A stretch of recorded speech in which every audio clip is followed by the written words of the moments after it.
Proclamação do Evangelho de Jesus Cristo segundo Marcos. Naquele tempo, Jesus e seus discípulos chegaram à outra margem do mar, na região dos Gerazenos. Logo que saiu da barca, um homem possuído por um espírito impuro, saindo de um cemitério, foi a seu encontro. Esse homem morava no meio dos túmulos e ninguém conseguia amarrá-lo, nem mesmo com correntes. Muitas vezes tinha sido amarrado com algemas e correntes, mas ele arrebentava as correntes e quebrava as algemas. E ninguém era capaz de dominá-lo. Dia e noite ele vagava entre os túmulos e pelos montes, gritando e ferindo-se com pedras. Vendo Jesus de longe, o endemoninhado correu, caiu de joelhos diante dele e gritou bem alto: "Que tens a ver comigo, Jesus, Filho do Deus Altíssimo? Eu te conjuro por Deus, não me atormentes." Com efeito, Jesus lhe dizia: "Espírito impuro, sai desse homem." Então Jesus perguntou: "Qual é o teu nome?" O homem respondeu: "Meu nome é Legião, porque somos muitos." E pedia com insistência para que Jesus não o expulsasse da região. Havia aí perto uma grande manada de porcos pastando na montanha. O espírito impuro suplicou então: "Manda-nos para os porcos, para que entremos neles." Jesus permitiu. Os espíritos impuros saíram do homem e entraram nos porcos. E toda a manada, mais ou menos uns 2.000 porcos, atirou-se monte abaixo para dentro do mar, onde se afogou. Os homens que guardavam os porcos saíram correndo e espalharam a notícia na cidade e nos campos. E as pessoas foram ver o que havia acontecido.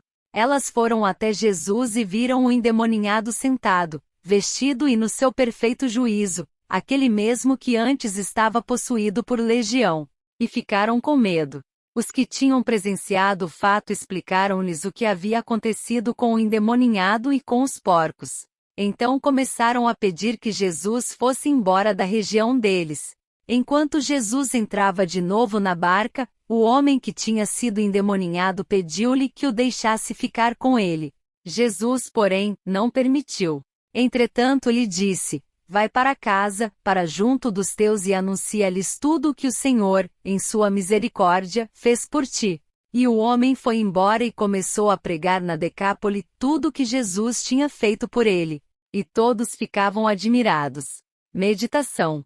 Este texto do Evangelho de Marcos nos apresenta a história do homem possuído por um espírito impuro, que vivia entre os túmulos e não podia ser controlado por ninguém. Ele gritava e se feria com pedras, e não tinha paz. Mas quando Jesus chegou, tudo mudou. O espírito impuro saiu dele e Jesus o curou. Este relato nos mostra o poder de Jesus e sua capacidade de curar e libertar aqueles que estão sofrendo. Ele veio para trazer paz e cura para todos os que estão oprimidos pelo mal. E essa cura não é apenas física, mas também espiritual e emocional. A história do homem possuído por um espírito impuro nos lembra que, assim como ele, muitas vezes somos possuídos por coisas que nos impedem de viver uma vida plena e feliz. Pode ser o medo, a raiva, a tristeza, o ódio, o egoísmo ou qualquer outra coisa que nos impede de amar e ser amados.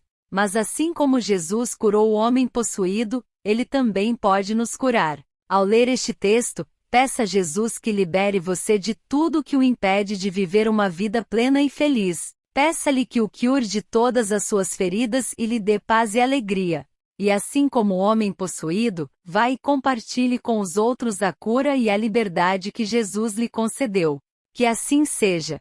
Amém. Santo do Dia. Santa Martina é uma santa católica celebrada em 30 de janeiro. Ela é venerada como mártir e é considerada a padroeira dos cozinheiros e dos padeiros. A história de Santa Martina data de volta ao século III.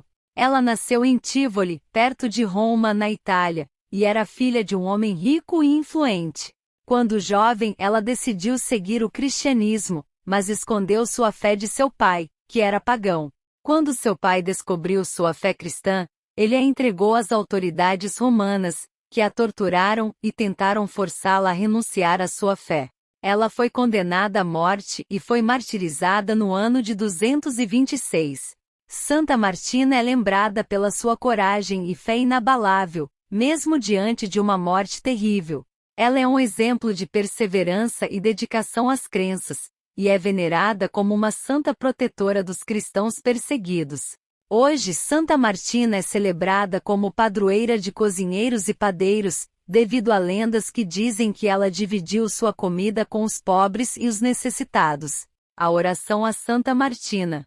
Santa Martina, que mesmo diante da perseguição e da morte, você não renunciou sua fé em Deus, conceda-me a força e a coragem de seguir meus princípios e crenças, mesmo quando as coisas ficam difíceis. Ajude-me a ser generosa e compassiva, como você foi, e a sempre ajudar os menos afortunados. Amém.